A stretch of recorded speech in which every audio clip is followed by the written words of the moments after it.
Hoy vamos a hablar de personajes femeninos. Sí, ¿qué? Es un tema súper popular, vamos, seguro que todo el mundo quiere oírme dar la chapa sobre esto.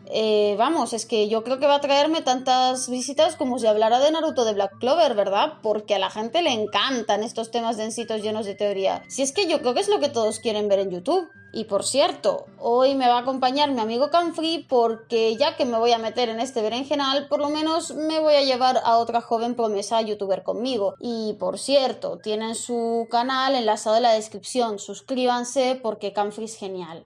Y dicho esto, vamos a empezar rápido porque esto se viene largo y complicado. ¿Qué es exactamente un buen personaje femenino? Pista, no es esto.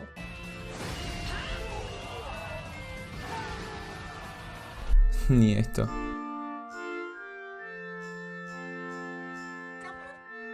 Todos tenemos bastante claro a estas alturas del partido cuáles son las características que definen a un buen personaje, así a secas. Sabemos que tiene que ser tridimensional, presentar conflictos creíbles y acordes a su personalidad y trasfondo, evolucionar y aprender en consecuencia de forma coherente, y tener agencia dentro de su propia historia. Y si me dicen que Luffy no es un buen personaje, digan fecha, hora y lugar y nos caemos bien a trompadas. Pero parece que cuando intentamos definir qué sería un buen personaje femenino, la cosa se complica un poco. Así a priori podríamos decir que es un personaje cuyo género es el femenino y que tiene varias o todas las características descritas anteriormente. Sin embargo, al introducir el tema del género surgen muchas preguntas sobre cómo encarar esta construcción. Existe una idea bastante extendida de que al escribir mujeres no hay que pensarlas como mujeres, que hay que escribirlas como escribiríamos a personajes sin tener en cuenta su género. Pero esto no es así, o al menos no del todo. Cuando enfrentamos la construcción de un personaje femenino tenemos que tener en cuenta dos factores: qué supone su género en el mundo que la rodea y qué supone su género para los receptores de la obra. El género importa en la construcción de un personaje. Cuando una persona nace y se le asigna un género, crece y es educada bajo ciertas expectativas, se socializa diferente a niños y a niñas y en general el género es un rasgo identitario que cobra mucho peso en la construcción de la personalidad, los valores y comportamientos que una persona va a asumir a lo largo de su vida.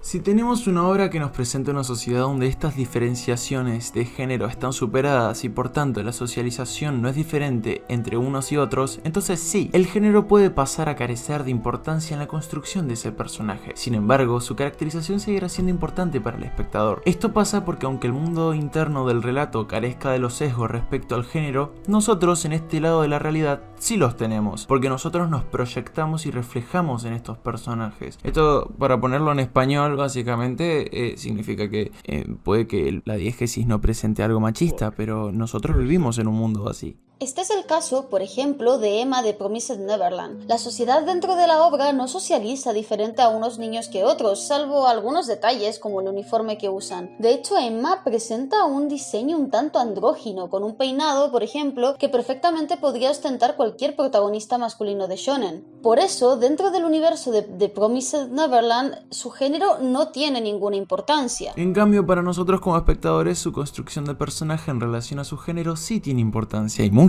Al ver a Emma estamos viendo un personaje femenino en un rol poco habitual, actuando y comportándose de maneras que normalmente están reservadas para los personajes masculinos. Emma comparte muchas características del protagonista del shonen promedio. Es alegre, buena persona, confiada, un prodigio atlético, excelente líder, inspiradora, brillante, etc. Y todo esto podría hacerla tremendamente cliché, pero es una mujer, es una niña, y esto cambia todo sobre cómo la percibimos, porque nuestra cosmovisión es distinta y para nosotros el género sí que es un elemento trascendente. Por otro lado, dentro de una obra donde las mujeres están relegadas en uno u otro rol, entonces el género cobrará mucha importancia en la estructuración de su personalidad, su caracterización y las decisiones que tome durante y después de su desarrollo. Esto se nota mucho cuando los conflictos con los que los personajes tienen que lidiar están directamente ligados a la situación de su género. Este es el caso de Mulan. En la película de Disney, el hecho de ser mujer afecta directamente al desarrollo desarrollo de su protagonista. Cuando la analizamos, tenemos la historia de una chica que vive bajo expectativas de género que no tienen nada que ver con sus aspiraciones vitales, pero que sin embargo se ve obligada a cumplir para obedecer el mandato familiar. Sin embargo, reaccionando frente a la injusticia de ver a su padre enfermo enviado a la guerra, decide alistarse en su lugar, haciéndose pasar por un hombre llamado Ping. En este estado experimenta un estilo de vida más duro, pero también más libre. Sin embargo, esto no deja de ser una mentira, con la cual Mulan tampoco termina de sentirse cómoda. Finalmente su desarrollo culmina en el momento en que la verdad ineludible sobre ella sale a la luz. Ping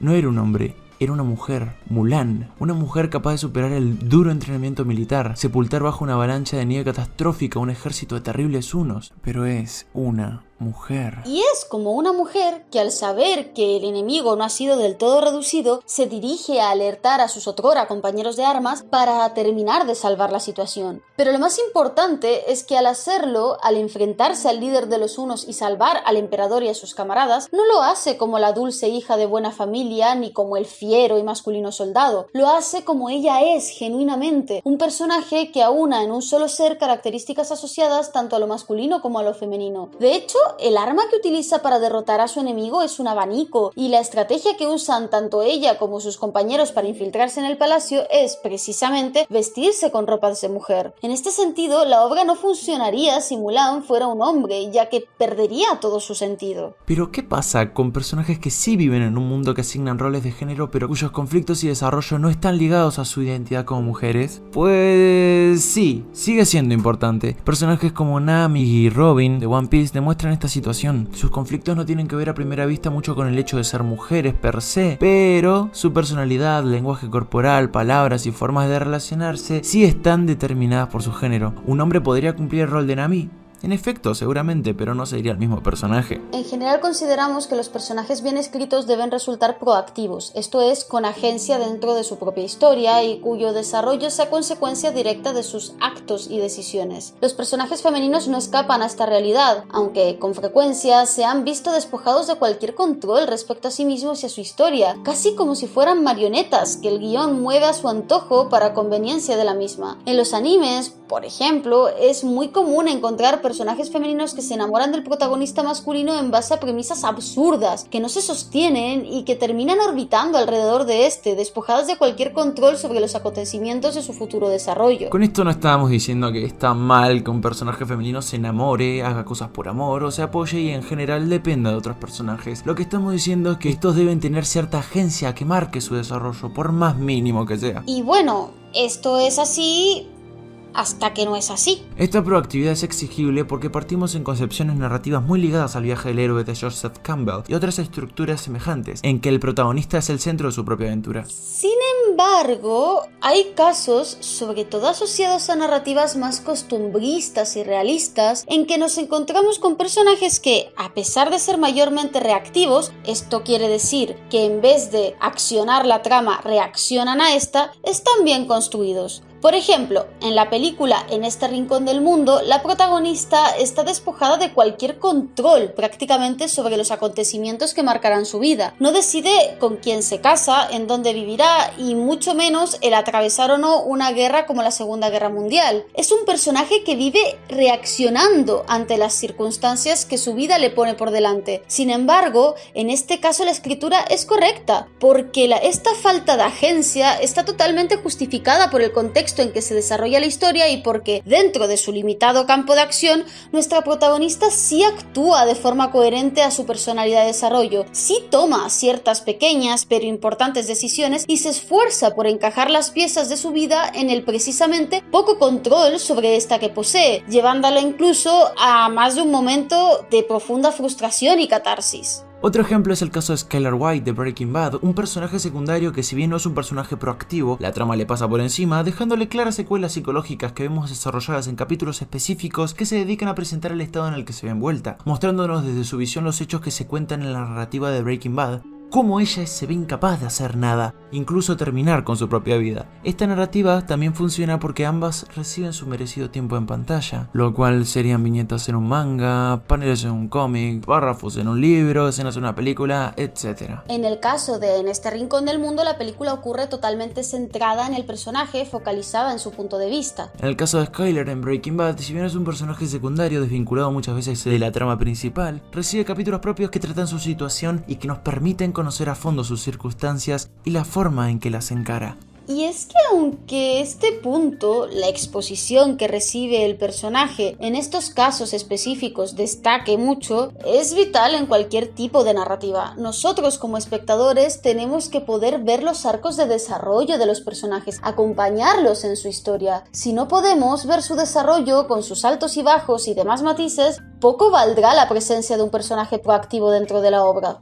También existe la creencia de que un buen personaje femenino debe ser necesariamente el estereotipo de mujer fuerte e independiente. Y esto no tiene por qué ser obligatoriamente así, ya que depende del contexto de la diégesis lo que determina el cómo se desenvuelve un personaje. En casos de obras como Naruto o Boku no Hero, si se ven este tipo de reclamos, en estos casos sí son legítimos porque en el contexto la fuerza y capacidad de lucha serían un mínimo exigible. No tiene sentido que un aspirante a ninja sea incapaz de defenderse o mostrar un mínimo de fortaleza física, al punto de terminar resultando una carga para sus compañeros en buena parte de la historia. A menudo, personajes que se muestran débiles, entre comillas, son juzgados como malos o inútiles, a pesar de estar de hecho muy bien escritos. Un ejemplo de esto podría ser Haru, uno de los 3 personajes principales de Beastars, la cual durante la obra muestra un desarrollo más que competente y justificado, pero que sin embargo sufrió bastante hate por parte del fandom. El hecho de ser rescatada o de estar en una posición de inferioridad física respecto a los personajes masculinos no la vuelven un personaje malo per se, ni siquiera débil, porque de hecho todo su arco de personaje se basa en la frustración que este hecho la hace sentir. Esto no quiere decir que esté mal escribir mujeres que cumplan con este estereotipo, ¿no?, de fuerza e independencia. Tenemos por supuesto grandes personajes femeninos con estas características, que muestran proactividad e independencia en lo que sería su toma de decisiones. Un ejemplo de personajes escritos de esta forma, que resultan exitosos, podrían ser San y Lady Eboshi, de la princesa Mononoke, o la teniente Ripley de Alien. Ya que hablamos del estereotipo de personajes femeninos fuertes, tenemos que hablar sí o sí de un término que en narrativa significa la incompetencia absoluta a la hora de escribir personajes. Todos sabemos que la mala escritura de estos abunda en una industria tan sobresaturada como lo es la del manga anime. Claro, con sus excepciones. La idealización de los personajes por parte del autor, sea del género que sea, es sinónimo de mala escritura. No tiene justificación narrativa de las proezas que pueden realizar, llegando al absurdo, a la caricaturización y la planicie absoluta. Hay límites que la suspensión de la incredulidad no puede superar. Cuando llegas a ser inverosímil en tu propia historia es porque no sabes llevarla a cabo. El hecho de que un personaje femenino acometa proezas increíbles y sea idealizada en un rol de fuerza en su guión no la hace un buen personaje. Las Mary Sue están tan mal escritas como los Gary Stu. La idealización solo hace que el personaje sea un fiasco, derivando en la cosificación narrativa, en despojar al personaje de su humanidad y de todos los atributos que podían hacer que uno como público conectara realmente con él. Y bueno, ya que hablamos de cosificación, tenemos que pasar a nuestro último punto. El diseño sí importa. Siendo realistas, diseños como el de Ersa, por ejemplo, están hechos para excitar al público masculino, como en esa desafortunada escena donde la torturan. Y es así con muchísimos personajes femeninos del anime, sobre todo en la demografía shonen. Esto suele pasar mucho en este tipo de historia. Es común ver cómo el diseño de los personajes femeninos es completamente disonante con lo que la obra quiere transmitir. La intencionalidad es importantísima. El por qué X o Y diseño es vital en narrativa. Existe algo que se llama la narración gráfica de Will Eisner. En esta teoría se plantea que varios aspectos del personaje, su entorno, trabajo, personalidad, edad, incluso gustos y forma de pensar, están determinados y se narran por cómo este se ve. Tenemos el caso de Momo de Boku no Hero, que tiene tacones y un escote abierto y que, en efectos estrictamente pragmáticos, es inefectivo para su trabajo de héroe. Sabiendo las capacidades del personaje, su personalidad, los límites de su quirk, el diseño de este traje tendría que ser algo más bien así. El problema es que muy a menudo en el anime se tiende a sobresexualizar a los personajes femeninos sin razón aparente, o sea, porque sí. Y este problema, ni ningún otro de los mencionados a lo largo del vídeo, se justifica porque la obra sea shonen, seinen o cualquier demografía orientada a un público objetivo masculino. En una buena obra nunca va a importar la demografía para determinar estos aspectos de la misma. Se pueden hacer buenos personajes femeninos en cualquier tipo de ficción, no hay excusas que justifiquen la mala escritura. En resumen, el género importa a la hora de construir un personaje, tanto por su relación con su propio mundo como para lo que significa para nosotros como espectadores. También es vital que tengan tiempo en pantalla suficiente como para que podamos presenciar su desarrollo, y ya sea un personaje reactivo o proactivo, esto tiene que estar justificado por su propia historia y ser verosímil con su construcción y trasfondo. Y bueno, eso es todo por hoy, que creo que ya hemos hablado más que suficiente. Esperamos que les haya gustado nuestro vídeo y que a pesar de toda la carga informativa haya resultado bastante ameno. Y recuerden, no escriban personajes que podrían ser sustituidos por una muñeca inflable. Gracias.